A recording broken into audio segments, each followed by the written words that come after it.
Hi, everyone, and welcome back to the channel, presented to you by English with Alestia. So imagine this situation. You are at a really nice party. Okay, sounds good so far. Right. The music is playing, people are smiling, they're holding drinks, you are just standing near a table, and suddenly someone walks right up to you, looks you in the eyes, and says, "Hello, I'm John. I like cats." Oh, wow. That is, that would certainly catch my attention, but, maybe not in a good way.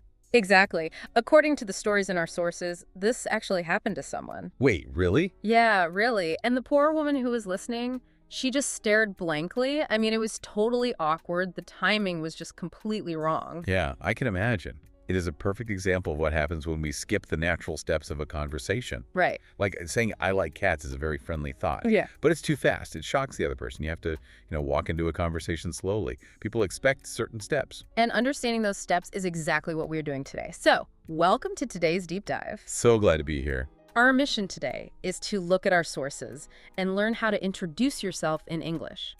We are going to explore 10 simple but very powerful phrases. Yes, and we will also naturally cover 6 special vocabulary words. Right, and we'll look at 4 common mistakes you really need to avoid because a good introduction does so much more than just share your name.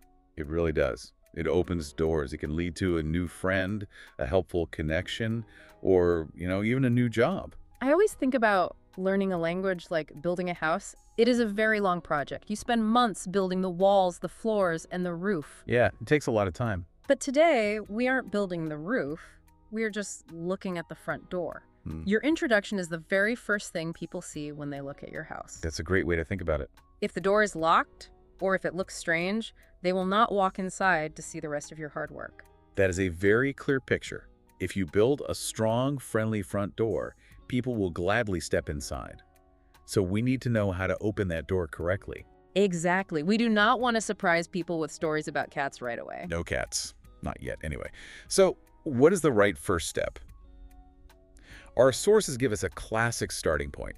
The phrase is, "Nice to meet you." Nice to meet you. Yes, this is the foundation. You use this phrase the very first time you talk to someone. You do not use it the second time or the third time. Only the first time. Exactly. But why is this specific phrase so important? I mean, why not just say hello? Because nice to meet you is, it's a social signal. When you say it, you are telling the other person, I am friendly. I am happy to be standing here with you. Oh, I see. It kind of relaxes them. Right. It relaxes the brain. It is the exact phrase people expect to hear, so it makes them feel safe. Let's give a simple example. Okay, you walk up, smile, and say, "Hi, I'm Sarah. Nice to meet you." See? It is short, but it works every single time. It gives the other person a very clear instruction on what to say back to you. Now, let's talk about sharing your name. The sources give us another option here. The phrase is, "My name is." Yes, my name is, you can add your name to the end, like, my name is David. I want to stop and think about this for a second, though. The sources say you can say, "I am David," or you can say, "My name is David." Both are perfectly correct. Right. But if they both mean the same thing, why should you, our listener, spend time practicing "my name is"? That is a really sharp question. It comes down to pacing. It is about how fast you speak. Pacing, okay? Yeah, when you walk up to a stranger, their brain is trying to process a lot of new information. They're looking at your face, they're listening to your voice. So there's a lot going on. Exactly. If you just say, I'm David, it is extremely fast. The name just flies by in half a second. They might not catch it. Oh, I see. They might miss your name entirely because they were distracted. Yes. But when you use the phrase, my name is, it acts like a little warning sign. It slows you down. It tells the listener, get ready. Exactly. It says, get ready. I am about to tell you my name. By the time you actually say David, they're fully listening. It just sounds a bit more polite because you're giving them time.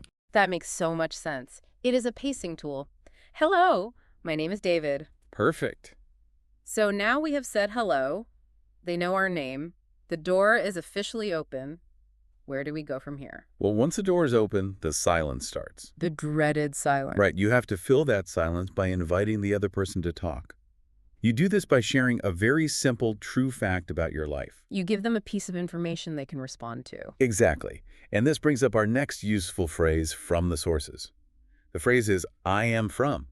I am from. You use this to talk about your home city or your country. For example, you can say, I am from Canada. Or, I am from Brazil. Yes.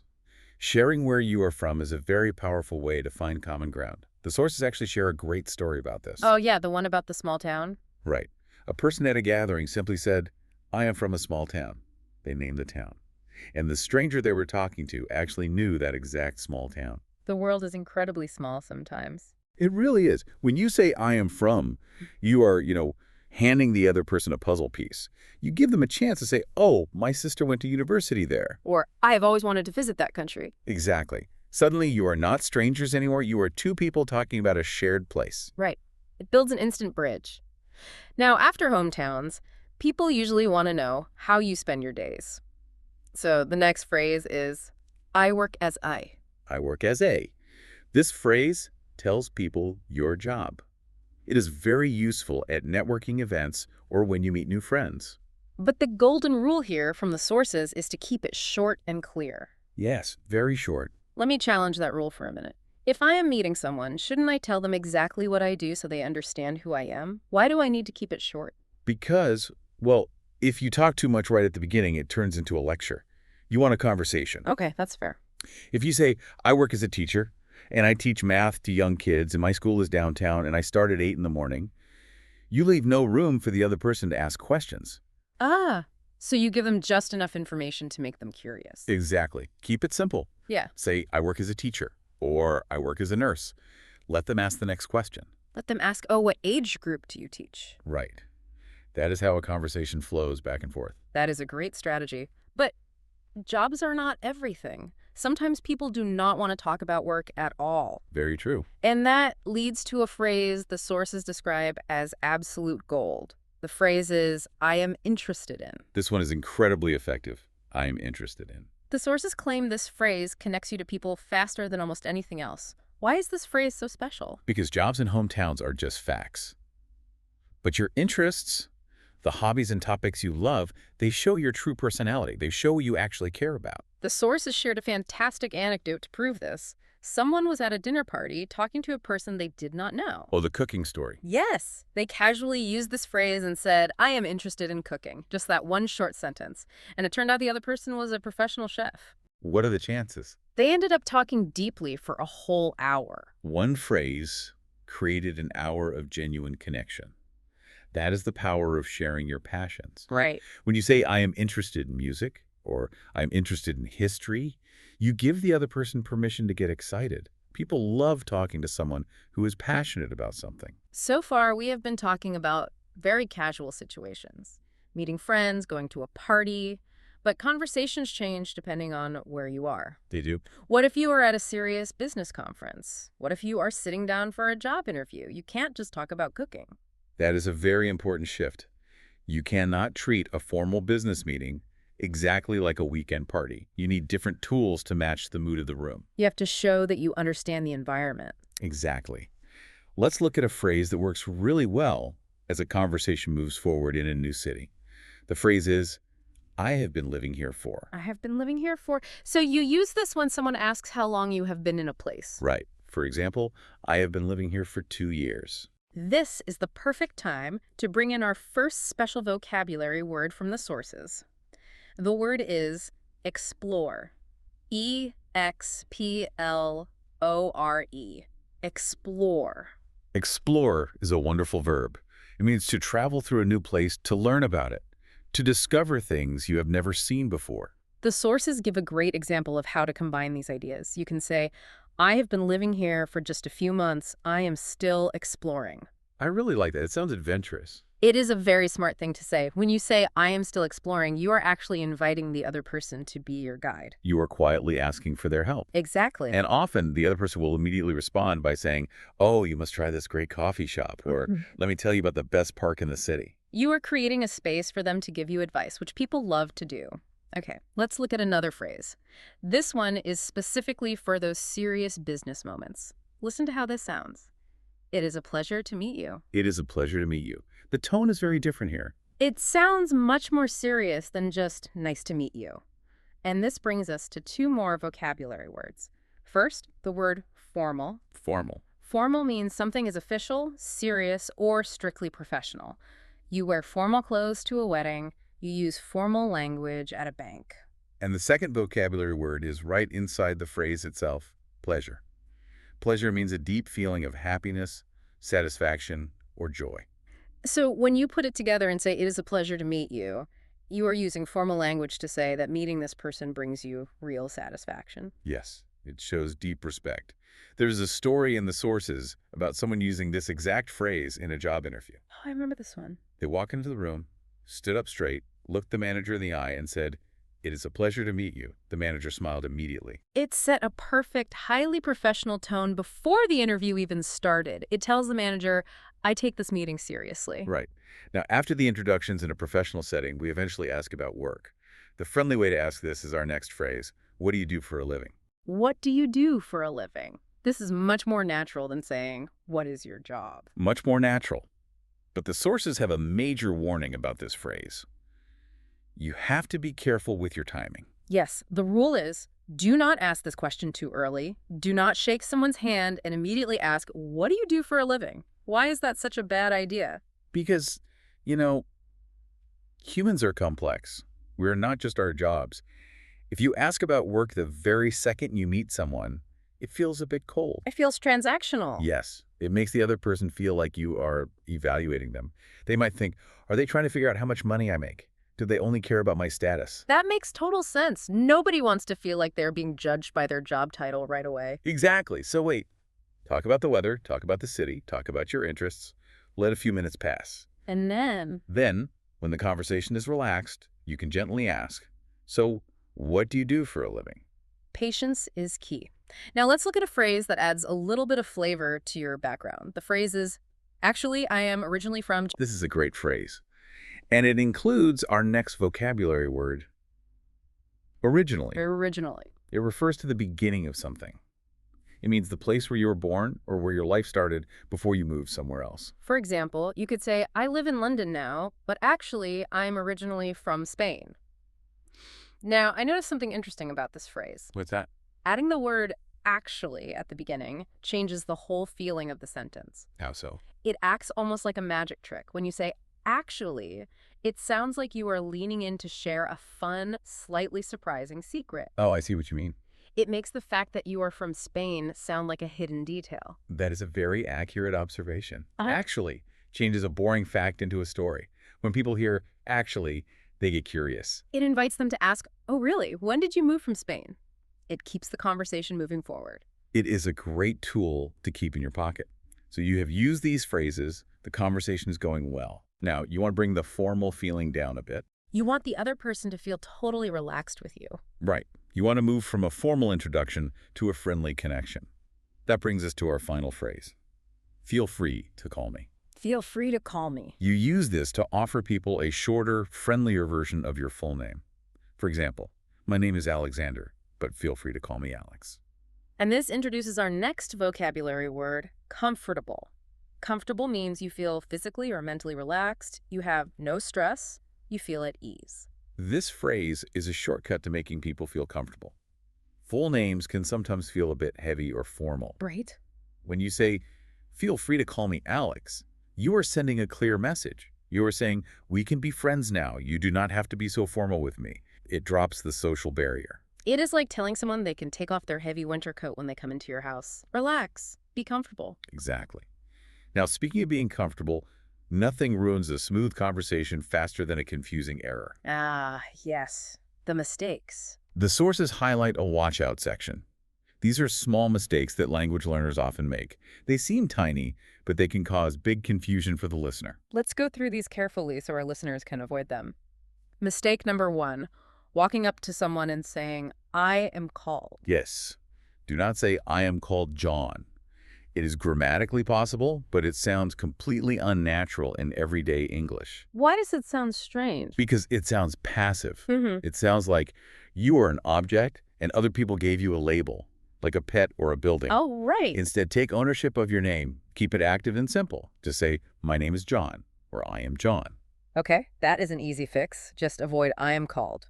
Now, mistake number 2.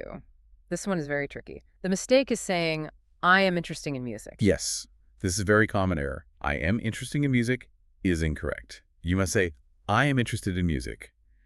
The word must end with an ED.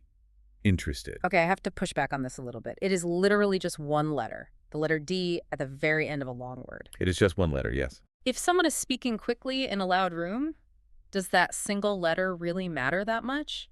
Will native speakers actually care? I'm so glad you brought that up. Yes, it matters a huge amount. It is not just a tiny pronunciation issue, it completely changes the meaning of the sentence. Wait, really? How? Let me explain. If you say, I am interesting, the word interesting describes you. You are telling the other person, I am a fascinating person. I am very exciting. Oh, wow. So if I say I am interesting in music, I am basically saying, look at me, I'm amazing at music, you should admire me. Exactly. It sounds very arrogant, like you are bragging about yourself. And what happens when we use the D, interested? When you say, I am interested, the word describes your feelings toward a subject. It means my mind is pulled toward music. I want to learn about it. It shows curiosity, not arrogance. Exactly. So please, for the sake of your new friendships, remember the D, I am interested. That is a massive difference. One letter changes you from a curious person into an arrogant person. Thank you for explaining that. Okay, moving to mistake number 3. The third mistake is a timing issue. It is saying, nice to meet you too, before the other person has said it. I see this happen all the time. People get nervous, they walk up, shake someone's hand, and immediately blurt out, hi, nice to meet you too. It happens because people want to be overly polite. But logically, it does not work. The word to means also. You cannot say also until the first person has established the feeling. It is like an echo. You cannot have an echo without a loud noise first. You have to wait for the other person to make the noise. Right. You say, nice to meet you. You wait for them to say, nice to meet you. Yeah. And only then can you say, nice to meet you too. Precisely. Yeah. Take your time. Do not rush the response. And finally, mistake number 4, saying, I work a teacher. This mistake happens because people translate directly from their native language. In English, you are missing a vital connecting word. You must use the word as. I work as a teacher. I work as a nurse. Why is the word as so important there? As acts as a bridge. It connects the action of working to your specific role. Without it, the sentence is broken in the middle. Always use the bridge. I work as a. I work as a. Got it. And going through all these steps brings us to our final vocabulary word from the sources. The word is introduce. Introduce. It is a verb. It means to present yourself to someone or to present two people to each other so that everyone knows who is who. Which is exactly what we have spent this entire deep dive learning how to do. We covered a massive amount of ground today. We truly did. We broke down how to start politely with, nice to meet you, and my name is Moose. We explored how to share facts about your life with, I am from, I work as a hoe, and I'm interested in. We looked at how to adapt to formal business settings using, I have been living here for, it is a pleasure to meet you, and understanding the right time to ask, what do you do for a living? Plus the magic of saying, actually, I am originally from. We also talked about making people comfortable by saying, feel free to call me. And we learned the 6 vocabulary words, explore, formal, pleasure, originally, comfortable, and introduce. Not to mention avoiding the trap of sounding arrogant by forgetting the D, interested. Yes, never forget the D. Learning a new language is genuinely difficult work. It takes real courage to walk up to a stranger and speak in a language that is not your own. It does. But by understanding the why behind these phrases, you are setting yourself up for success. You are. You are doing the hard work to connect with other human beings. These phrases are the tools that build bridges between cultures. We highly recommend that you do not just listen to this audio and forget it. You need to train your muscles. Yes, practice is everything. Speak these phrases out loud. Say them in your room. Say them while you are walking. Let the words become automatic so you do not even have to think about them when you are standing in front of someone. The more familiar they feel in your mouth, the more confident you will look. And confidence makes the best introduction. Before we wrap up, we want to leave you with one final thought based on today's sources. Think about this long after the audio stops playing. Every single great relationship in human history, every lifelong friendship, every massive business partnership, every incredible romance, it all started with an introduction. It all started with one person being brave enough to say hello. So true. So, the next time you walk into a room full of strangers, you aren't just an English learner trying to remember vocabulary. You are a person holding 10 different keys in your pocket. The only question now is which door will you choose to unlock first? Thanks for watching. Don't forget to subscribe for more lessons.